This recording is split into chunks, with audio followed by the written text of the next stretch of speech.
Puji nama Tuhan, kita melanjutkan sesi berikutnya, dan ini saya kira sesi yang membahas tentang eskatologi dari kitab Yohanes, dan juga nanti akan ada sedikit tentang pendahuluan dari kitab kisah para rasul. Ya. Sebelum kita melihat eskatologi kitab Yohanes. Jika berbicara eskatologi kitab Yohanes, kita pasti diarahkan kepada pemikiran tentang pengajaran kebangkitan. Injil Yohanes banyak kali mengisahkan tentang atau menulis tentang pernyataan Yesus mengenai kebangkitan. Berikut contoh di dalam Yohanes pasal 5 ayat 28-29 dikatakan demikian. Janganlah kamu heran akan hal itu, sebab saatnya akan tiba bahwa semua orang yang di dalam kuburan akan mendengar suaranya, dan mereka yang telah berbuat baik akan keluar dan bangkit untuk hidup yang kekal. Tetapi mereka yang telah berbuat jahat akan bangkit untuk dihukum. Saudara-saudara, satu pernyataan yang menarik dari Injil Yohanes yaitu tentang kebangkitan. Ya, ini di dalam beberapa catatan kitab Injil menjadi perdebatan antara orang Farisi dan orang Saduki, ya, mengenai kebangkitan. Dan ini jadi senjata bagi Paulus dalam Kisah Rasul pasal 26-27. Dia mengangkat tentang kebangkitan orang mati, tentang pengharapan kebangkitan, dan itu memunculkan keributan di antara mereka. Jadi ada sifat kebangkitan yang disampaikan oleh Injil Yohanes, yaitu kebangkitan yang universal. Kenapa kita harus menjelaskan bahwa ini kebangkitan universal? Karena kebangkitan yang dimaksud itu kebangkitan untuk mencapai sesuatu, untuk memperoleh sesuatu, yaitu apakah dia hidup kekal atau penghukuman. Dua sisi dari kebangkitan yang universal, yaitu kebangkitan untuk hidup yang kekal atau kebangkitan untuk menerima hukuman. Jelas dikatakan di sini, yang berbuat baik akan memperoleh hidup yang kekal, tetapi yang berbuat jahat akan dihukum. Nah, di sini secara doktrin mungkin banyak pertanyaan tentang apakah jika demikian bahwa perbuatan baik itu dapat menyelamatkan seseorang. Apakah perbuatan baik itu dapat menyelamatkan manusia? Lagi-lagi saya tidak akan terjebak ke dalam pemikiran itu tentang teks ini. Saya katakan ini adalah kebangkitan universal yang tidak harus mencakup kebangkitan tubuh Kristus, di tubuh Kristus. Nah, namun semua orang yang berbuat baik dikatakan, apa itu berbuat baik? Yaitu manusia yang dikatakan oleh kitab suci, ya, bahwa semua orang yang melakukan perintah Allah atau semua manusia yang percaya itu yang percaya kepada pemberitaan Yesus itu melakukan perbuatan baik. Jadi percaya kepada pemberitaan Yesus itu adalah bentuk dari pekerjaan baik itu. Ya. Apa yang diberitakan Yesus pada waktu dia hidup, yaitu berita tentang kerajaan. Jadi ini ada indikasi bahwa kebangkitan universal, ya, itu mencakup kebangkitan universal pada akhir zaman tersebut, di mana ada yang akan bangkit untuk memperoleh hidup kekal, tapi ada yang bangkit untuk memperoleh kematian. Ya. Pada bagian ini kita dijelaskan kita diajak untuk membayangkan bahwa kebangkitan universal ini pasti dan harus dipisahkan dari kebangkitan bagi orang-orang percaya tubuh Kristus yang dikatakan oleh Rasul Paulus mengalami sebagai rapture atau pengangkatan. Kita harus memisahkan itu. Ya. Memang penyataan yang ditulis kepada Yohanes ini penyataan yang belum mengalami progresivitas penyataan. Ya, setelah kita membaca surat Paulus, baru kita melihat ada progresivitas dari penyataan Allah tentang kebangkitan dan pengharapan pengangkatan itu. Nah, jadi secara universal manusia siapapun itu akan mengalami kebangkitan itu. Ya, bagi yang sudah mati akan mengalami kebangkitan, entahkah dia akan bangkit untuk memperoleh hidup yang kekal, ataukah dia bangkit untuk memperoleh hukuman. Ya. Dua jenis kebangkitan atau dua tujuan kebangkitan itu digambarkan oleh Yohanes secara signifikan di dalam surat-surat Yohanes ini sebagai satu pengkisahan atau suatu penjabaran tentang bagaimana hal-hal eskatologis itu akan terjadi. Ya. Jadi artinya, entahkah seorang itu menerima Kristus atau tidak, semua manusia akan mengalami yang namanya kebangkitan. Doktrin kebangkitan ini adalah sangat penting di dalam iman Kristen. Ya. Sangatlah bermanfaat dan penting. Berikutnya, pada hari kebangkitan di atas ada dua kategori manusia. Yang seperti yang saya katakan, ada yang memang dibangkit untuk memperoleh hidup yang kekal. Ya. Orang-orang yang telah melakukan perbuatan baik, yang tentu orang-orang yang percaya kepada pemberitaan Yesus di luar dispensasi anugerah. Ya, seperti yang saya katakan, tubuh Kristus akan mengalami peristiwa dalam dispensasi ini, akan peristiwa pengangkatan yang membawa semua orang-orang yang beriman pada dispensasi ini pada perjumpaan dengan Kristus di angkasa. Ya. Memang program yang berbeda yang belum dinyatakan ketika Injil Yohanes ditulis. Orang yang bangkit untuk dihukum, ditegaskan lagi, saya katakan lagi bahwa orang yang telah berbuat jahat, orang yang menolak Kristus, yang menolak Mesias, ya tentu orang-orang berbuat jahat ada dalam setiap masa dispensasi. Oleh sebab itu, kita harus spesifik membedakan bahwa orang yang menolak pekerjaan Allah atau menolak kehadiran Mesias itu adalah orang-orang yang dikategorikan sebagai manusia yang akan dihukum. Ya. Sebab pada eskatologi nanti orang-orang ini akan berperang juga melawan kerajaan Kristus, di mana akan menerima kekalahan dan mendapatkan penghukuman. Ya. Khususnya orang-orang yang hidup pada masa kerajaan 1000 tahun. Nah, oleh sebab itu kebangkitan universal ini berlaku atas dua kelompok manusia tersebut. Dan itu kita harus memberi penegasan bahwa di luar dari program pengangkatan gereja pada dispensasi anugerah, ya, mana kita boleh ada. Lalu ada kebangkitan akhir zaman.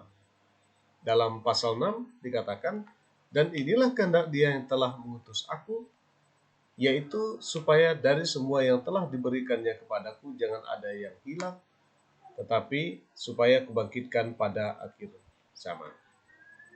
Sebab inilah kehendak Bapakku, yaitu supaya setiap orang yang melihat anak dan yang percaya kepadanya beroleh hidup yang kekal, dan supaya aku membangkitkannya pada akhir zaman. Ya, semua orang Yahudi maupun orang Kristen, ya, itu berakar pada Mesias, pada Yesus, ya sama. Memang kalau ketika kedatangan pertama kali Yahudi melakukan penolakan terhadap kemesiasan Yesus. Namun bagi Kristen, Yesus menjadi kepala gereja di dalam pernyataan yang dinyatakan dalam surat-surat Paulus. Jadi sekalipun ya program bagi Yahudi itu belum terlaksana pada saat itu, tetapi program bagi bangsa-bangsa melalui gereja tubuh Kristus itu terlaksana. Nah, dari situ kita melihat bahwa program Allah mencakup bangsa-bangsa non-Yahudi dan bangsa-bangsa Yahudi. Nah, oleh sebab itu, ini juga ada korelasinya dengan dua carang pokok anggur yang dituliskan Yohanes, bahwa pokok anggur yang dimaksudkan adalah pokok anggur cabang pokok anggur yang Yahudi dan juga non-Yahudi yang dimaksudkan pada itu. Nah, dari kebangkitan akhir zaman, setiap orang yang berada di dalam Kristus sudah pasti dia berada dalam program Yesus tersebut, program ilahi tersebut. Maka dari itu, Yesus berkata bahwa semua yang diberikan Bapa kepadaku tidak akan hilang. Jadi jelas bahwa baik orang-orang umat, ya katakan umat atau bangsa Yahudi yang menantikan kerajaan Mesias, maupun orang-orang percaya tubuh Kristus yang berada dalam tubuh Kristus masa kini, itu adalah umat-umat yang merupakan kepunyaan Allah, ya. Dan bagi Allah, Israel juga umat, dan juga gereja tubuh Kristus sekarang adalah umat, ya, tetapi dalam program dan dispensasi yang berbeda. Nah, sehingga dengan demikian Yesus sekali lagi berharap dan berdoa dan meminta supaya semua yang diberikan kepada Kristus itu tidak hilang, tetapi tidak binasa, tetapi dibangkitkan pada akhir zaman. Nah, jadi lagi-lagi sisi yang dimana Yesus mengatakan ini itu sebelum salib. Nah, sehingga penekanan Yesus adalah semua yang telah diberikan itu adalah yaitu Israel itu, bangsa Yahudi yang merupakan umat Allah atau umat dari kerajaan yang diberitakan oleh Yesus.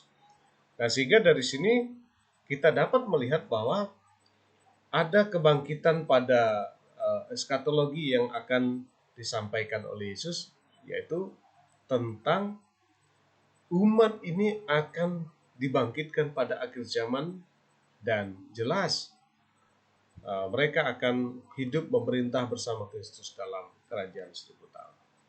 Setiap orang yang melihat anak dan yang percaya kepadanya beroleh hidup yang kekal, dan supaya aku akan membangkitkannya pada akhir zaman. Jadi setiap orang yang percaya kepadanya, ya, bisa saja yang melihat anak. Lagi-lagi dua kategori yang disampaikan, yaitu yang melihat anak. Jelas yang melihat Yesus ada dalam bumi, dalam pelayanan, itu adalah bangsa Israel. Bangsa Israel itu bersama-sama Yesus, dan mereka menyaksikan, mereka melihat, mereka menghadiri bagaimana pelayanan yang dilakukan oleh Yesus. Sehingga Yesus mengatakan yang melihat anak, yang menjadi saksi, ya. Tetapi juga ada kategori dan yang percaya, ya. Ini yang melihat anak, ada juga yang melihat anak tetapi tidak percaya, tetapi ada yang melihat anak dan percaya. Nah, sehingga Yesus mengatakan bahwa bagi mereka yang percaya itu, yang hidup pada waktu itu, itu akan beroleh hidup kekal. Dan Yesus berjanji pada eskatologi akan membangkitkannya pada akhir zaman. Sehingga dengan demikian, ya, bagi kita dalam hal kita melihat kebenaran ini, maka sungguh bagi kita dapat menemukan bahwa Yohanes sendiri dari ucapan Yesus itu melihat bahwa fakta tentang kebangkitan itu dijamin atau dijanjikan oleh Yesus sendiri. Bahkan kalau kita melihat, Yesus juga menjanjikan bahwa murid-murid juga akan menduduki tahta di mana Yesus berada. Kebangkitan ini memungkinkan semua manusia atau semua bangsa untuk mengalami kehidupan yang kekal. Mungkin perlu diperhatikan bagian yang percaya. Ini merupakan satu kebenaran tentang yang percaya ini. Yang percaya yang dimaksudkan adalah yaitu orang-orang yang bukan hanya melihat tetapi menunjukkan hati kepada Yesus. Bukan hanya melihat tetapi mereka ketika menyaksikan, ketika mendengar berita tentang Yesus, mereka menyerahkan hati dan menerima dan percaya kepada janji-janji yang diberitakan dalam pelayanan Yesus. Jadi yang percaya beroleh kehidupan kekal. Tidak ada tempat di mana orang yang tidak percaya kemudian tidak beroleh hidup yang kekal. Nah, kalau kita kembali kepada pola dari kebangkitan universal, sekali lagi kita coba mereview bahwa kebangkitan universal ini kita tegaskan lagi bahwa ada dua kategori kebangkitan tadi, bahwa kebangkitan yang untuk memperoleh hidup yang kekal dan kebangkitan yang untuk dihukum atau dibinasakan. Jelas itu ada korelasinya bagi teks di dalam pasal 6 ini, bahwa orang yang percaya itu pasti akan dibangkitkan untuk memperoleh hidup yang kekal. Seperti pada bagian ini.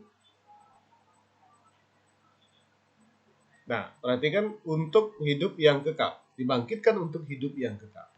Nah, tetapi bagi yang tidak percaya, nah, pada ayat teks ini, ya, yang percaya, bagian teks yang percaya, ya, kata percaya ini jelas menegaskan bahwa mereka yang percaya itulah yang pada akhirnya, ya, seperti yang dikatakan itu bagian, ya, hidup kekal, bagian baris ini menjelas kita hidup kekal itu merupakan bagian yang dimiliki oleh orang yang bukan sekedar melihat tetapi dia juga percaya.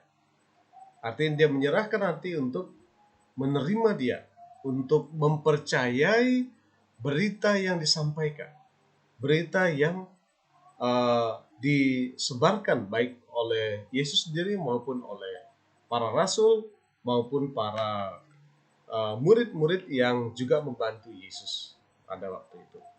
Nah, tentang kebangkitan ini yang banyak tidak disukai oleh manusia pada waktu itu, ya, khususnya orang Farisi yang mungkin tidak memikirkan adanya kebangkitan.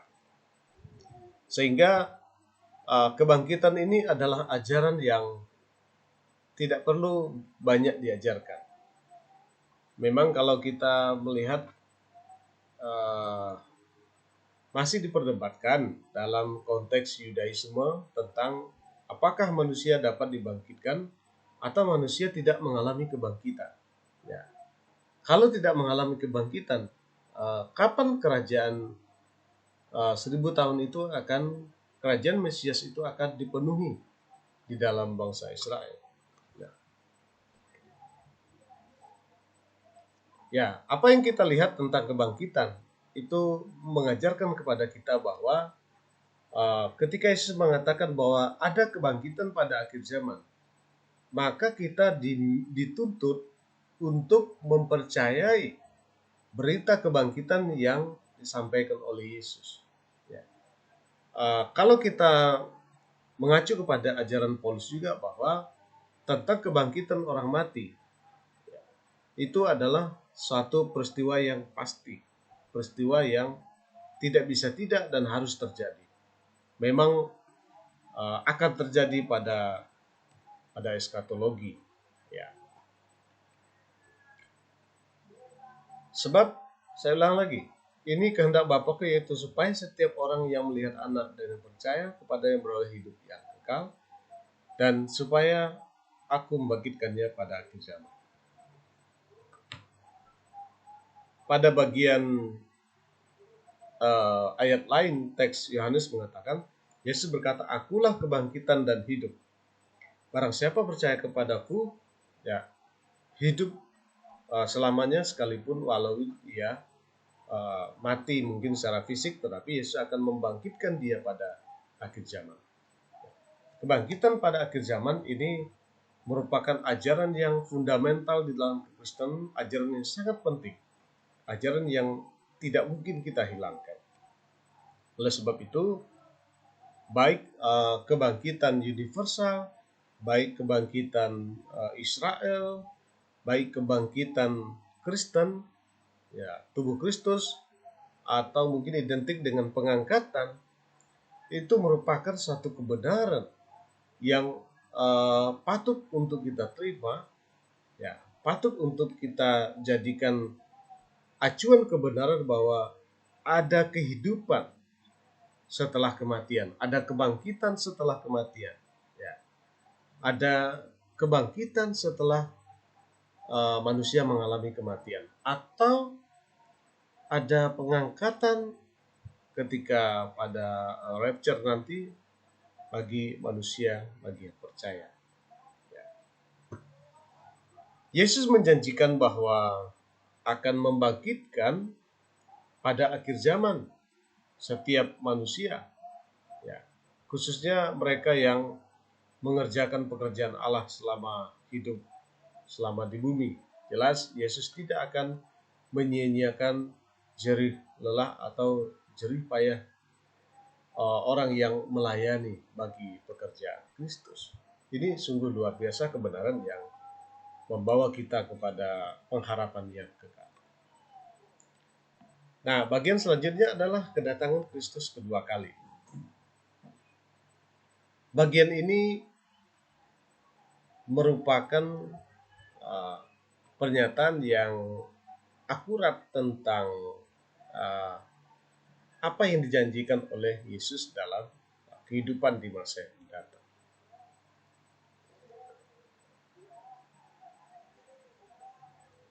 Dalam Yohanes pasal 14 ayat 2 dan 3, Yesus mengatakan, di rumah Bapakku banyak tempat tinggal. Jika tidak demikian, tentu aku mengatakannya kepadamu.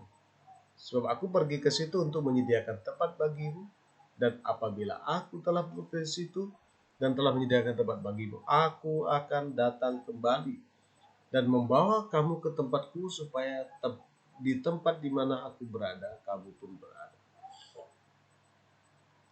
Ini salah satu janji yang manis dari Yesus kepada murid-muridnya, ya, yaitu tentang adanya suatu rumah, ya mungkin, atau suatu kehidupan, adanya suatu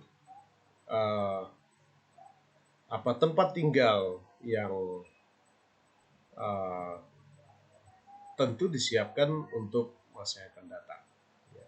Kepada murid-murid Yesus mengatakan, di rumah Bapakku banyak tempat tinggal. Dan Yesus menjamin bahwa tempat tinggal yang dimaksudkan itu benar-benar ada. Dan Yesus menjanjikan bahwa Yesus akan membawa pendengar-pendengar, ya, ke tempat di mana dia berada.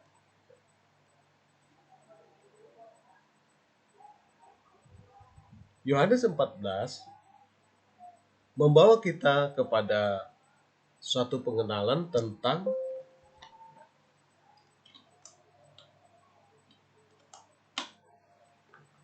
bagaimana pengharapan, bagaimana janji yang akan datang tentang kebangkitan itu. Mungkin Yesus sedang melihat adanya satu kegelisahan, ada satu pemikiran yang ragu dari para murid tentang kehidupan setelah kematian. Bahkan mereka memikirkan bahwa adanya kesia-siaan dari pekerjaan pelayanan mereka. Tapi Yesus menjanjikan bahwa bagi kamu, ya, banyak tempat tinggal yang disediakan. Sehingga dengan demikian janganlah gelisah hatimu. Ya, Yesus menghibur para murid dengan suatu pembicaraan tentang eskatologi atau nubuatan tentang atau satu masa di mana murid-murid akan dibawa kepada tempat Yesus berada. Ini menjadi hiburan bagi mereka karena mereka akan tinggal bersama-sama dengan Kristus, bersama dengan Bapa di rumah Bapa yang kekal. Dengan demikian eskatologi Yohanes ini dapat kita pelajari yang berhubungan dengan intinya yaitu kebangkitan dan memperoleh hidup yang kekal. Demikian saya sampaikan, kiranya eskatologi Yohanes ini dapat memberikan penguatan atau memberikan pengetahuan bagi kita tentang apa yang disampaikan oleh Yesus tentang kebangkitan dan kehidupan kekal. Terima kasih, Tuhan Yesus memberkati kita. Salam.